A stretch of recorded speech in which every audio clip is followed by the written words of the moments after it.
George Washington, before his death, told his nephew, Bushrod Washington, an American attorney and politician who served as Associate Justice of the Supreme Court of the United States from 1798 to 1829. Avoid gaming. This is a vice which is productive of every possible evil, equally injurious to the morals and health of its votaries. It is the child of avarice, the brother of iniquity, and father of mischief. It has been the ruin of many worthy families, the loss of many a man's honor, and the cause of suicide. Donald Trump in the Miami Herald newspaper in the 70s before owning a casino. He's speaking to small business leaders in Connecticut. The money local residents wager comes from the local economy, and each dollar they spend, they can no longer spend at a store or restaurant. This situation benefits the gambling operations, but works to the detriment of other kinds of business. From the day Trump came down the golden escalator in Trump Tower and announced he's running for president, his opponents said things like, he's a con man, womanizer, rapists, racist, a communist sympathizer, and a Nazi, but they never brought up him being a casino operator. The only time casinos were mentioned was his Taj Mahal bankruptcy. Now, if you went back 40 or 50 years ago and told someone that in the year 2017, the President of the United States is going to be a casino operator, they would think the country must have been taken over by the mob. The reason no one back in 2015 or even today bring up him being a casino operator is because both of our political parties are in bed with this so-called entertainment venue known today as gaming.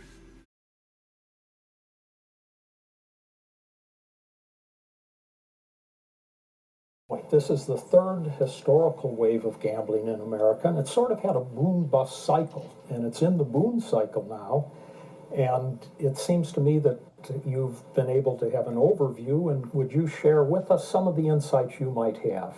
Well, I get insights every day as to what gambling does, and incidentally, I've bet on my golf game, and it's cost me money over the years, so it isn't like I've never placed a wager, but I get dozens of letters almost daily from people who have financial difficulties for one reason or another.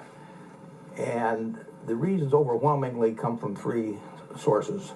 One is health problems. People run into unexpected medical bills, and it gets them in a tough situation. Second, they get in trouble on credit cards frequently, and a credit card is a temptation to many people.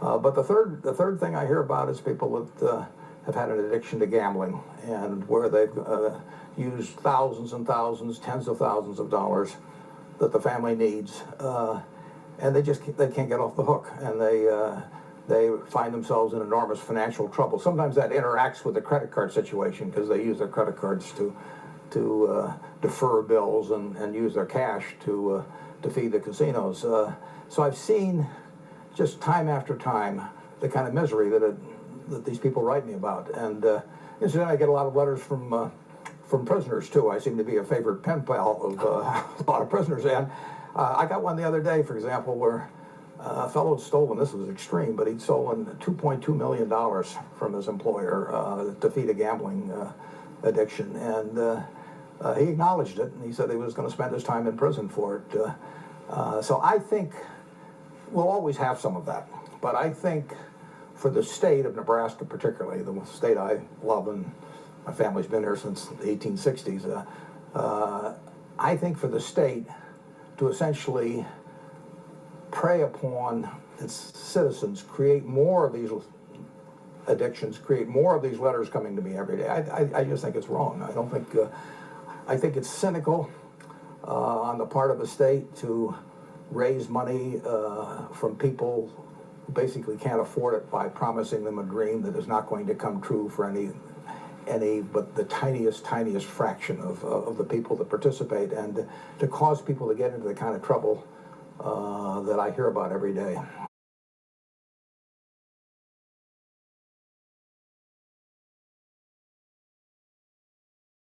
At the time of Elvis Presley's death in 1977, his manager, Colonel Tom Parker, gambled away over $30 million in the Las Vegas Hilton Casino. That's equivalent to approximately $150 million in today's world. Many believe he worked Elvis to death in order to feed his casino gambling addiction. Bruno Mars worked up a $50 million gambling debt in the MGM Las Vegas casino. Mars cut a deal with MGM to do concerts for $90 million. Mars will earn $1.5 million per show after taxes. He's going to have to do over 30 concerts to pay back his casino debt. Baseball's three-time All-Star player, Detroit Tigers, Cecil Big Daddy Fielder, lost over $25 million and his Florida mansion because of his casino gambling in Atlantic City and Las Vegas. Charles Barkley, an 11-time NBA All-Star, estimates his casino gambling losses are around $30 million. William Bennett was Secretary of Education under Reagan and drug czar in the first Bush administration. He's the author of The Book of Virtues, and later followed up with a book titled The Moral Compass. It was hard for many of his readers to imagine him spending hours pumping thousands of dollars into high-stakes slot machines in Atlantic City and Las Vegas, to the tune of as much as $8 million in losses in recent years. A former mayor of San Diego, Maureen O'Connor, gambled away over $13 million at casinos across the country. She embezzled $2 million from her late husband's charitable foundation to fund her casino gambling habit. A rector of a church-owned retirement home for Roman Catholic priests, Monsignor William A. Dumbrow, has admitted embezzling $500,000 to gamble with at Harrah's Casino in Philadelphia, Pennsylvania. Sister Mary Margaret Kruper embezzled more than $830,000 from a Catholic school in Torrance, California. According to federal prosecutors, she gambled most of it away in Vegas and Lake Tahoe casinos. On September 4, 2024, Jason Penrod, 47, the owner and attorney of Family Elder Law Firm in Lake Wales, Florida, was arrested. Penrod is charged with felony grand theft as a result of an ongoing investigation for stealing over $1.7 million from the living trust account of a deceased Polk County resident. He frequently transferred funds from the trust account to his personal account to fund his gambling at the Seminole Hard Rock Casino. Dallas Mavericks owner Mark Cuban, the longtime face of the Dallas Mavericks, sold a majority stake in his professional hoops team, along with several properties near the American Airlines Center in Dallas, to the Dumont and Adelson families, who also control the Las Vegas Sands Corporation. Cuban, who has for years lobbied for resort casino gambling venues in Texas, envisions the properties to have a new arena for the Mavericks, along with a Las Vegas casino resort and entertainment center. Money comes from down the street. A lot of people would tell us about how their bad luck just happened or their unfortunate tales. But yes, we do get a bit of business from that. Brent Carroll says a lot of his casino clients are repeat customers, often hawking the same items over and over again. Does it kind of break your heart when you know that?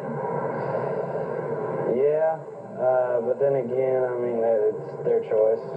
They always bounce back or they ride it out. Looking around the shop, you can see the usual pawn items, but Carroll says he also deals in the unusual. Some people have tried to pawn gold teeth.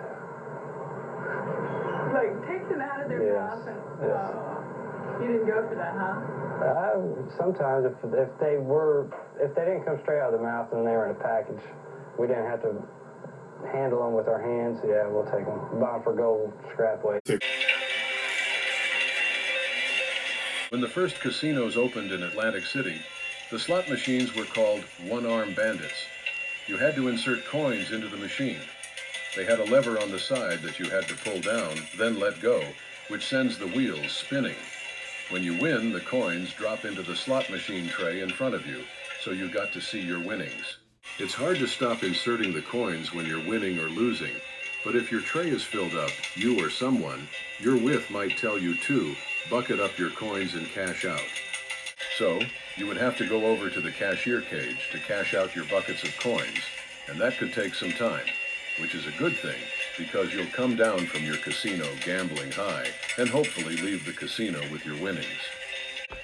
It didn't take long before the casino predators invented a new type of slot machine that would eliminate coins, slot cashiers at the cage. patrons from cashing out early when seeing their trays filled up with winnings, and that are 10 times faster when only having to push a button, and that makes them more addicting than those video games the youth of America are playing.